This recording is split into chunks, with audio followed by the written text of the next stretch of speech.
आज हमने अपना चैप्टर स्टार्ट करना है वर्क एंड एनर्जी। सबसे पहले हमारा टॉपिक है work done by a constant force. Work done by a constant force का मतलब क्या है कि हम लोगों ने अब वर्क डन करना है जिसमें हमारी फोर्स क्या होगी, कांस्टेंट होगी।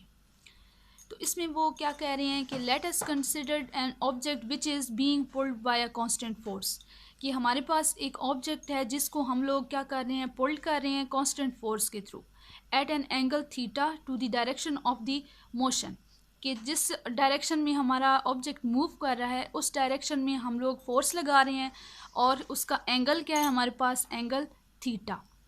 The force displace the object from position A to B through a displacement D।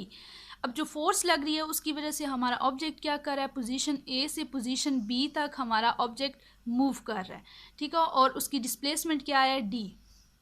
उसकी डिस्प्लेसमेंट को हम D से रिप्रेजेंट करेंगे।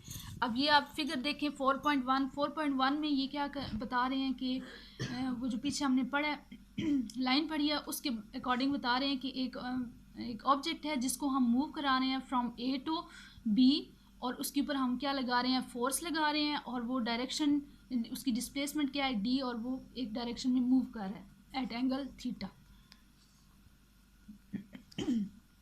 तो हम लोग वर्क को कैसे डिफाइन कर सकते हैं कि work done by a force as the scalar product of F and D. हमने पीछे चैप्टर में पढ़ा है कि एक जब दो ऑब्जेक्ट अब इसमें हमारा क्या है कि वर्क किसकी इक्वल होता है, एफ डॉट डी। हमने कहा है कि फोर्स लग रही है वर्क में और उसके साथ साथ क्या हो रहा है कि एक बॉडी में क्या हो रही है, डिस्प्लेसमेंट हो रही है।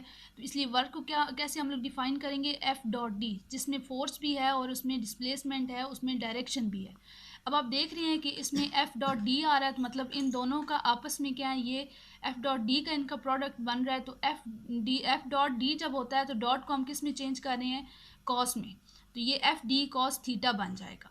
अब वो क्या कह रहे हैं कि फोर्स क्या है, कांस्टेंट है, तो एफ कॉस थीटा और साथ में क्या आ जाएगा, हमारा डिस्प्लेसमेंट डी आ जाएगी।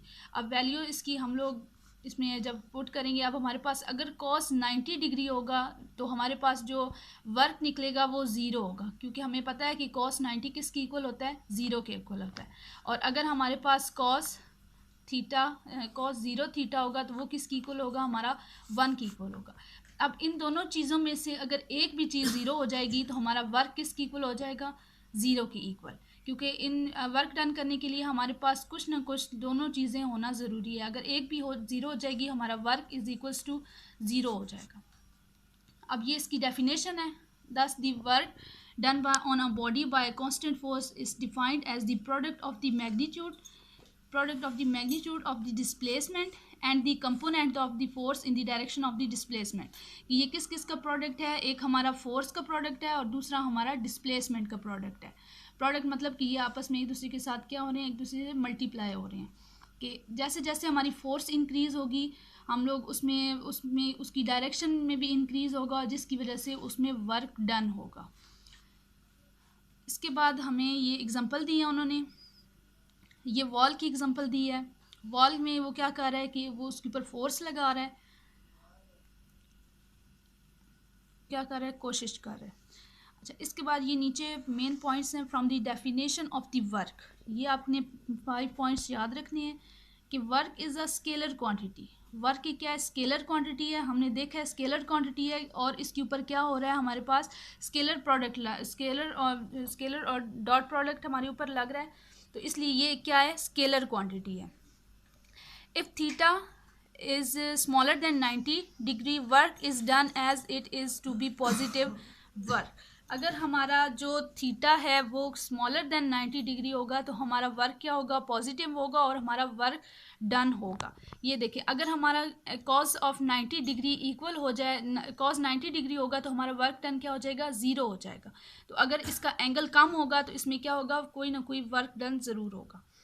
If theta is equals to 90 degree no work is done. ये आपको मैंने ऊपर बताया कि कॉस 90 डिग्री अगर हमारा हो जाए तो हमारा क्या होगा, वर्क ज़ीरो हो जाएगा, जिसकी वजह से हमारे कोई भी जो है उसकी वैल्यू नहीं आएगी। If theta is greater than 90 degree the work done is said to be negative.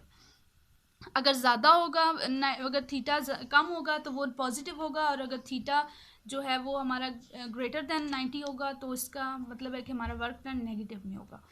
Scientific international unit of work is newton metre known as joule. तो इसकी ये आपने यूनिट याद रखनी है, यूनिट इसकी क्या है, जूल। उसकी यूनिट क्या होती है, न्यूटन, और जो डिस्प्लेसमेंट है उसकी मीटर होती है, तो ये क्या बन जाएगी, न्यूटन मीटर, और इसको हम कैसे करते हैं, इसको जूल से लेते हैं।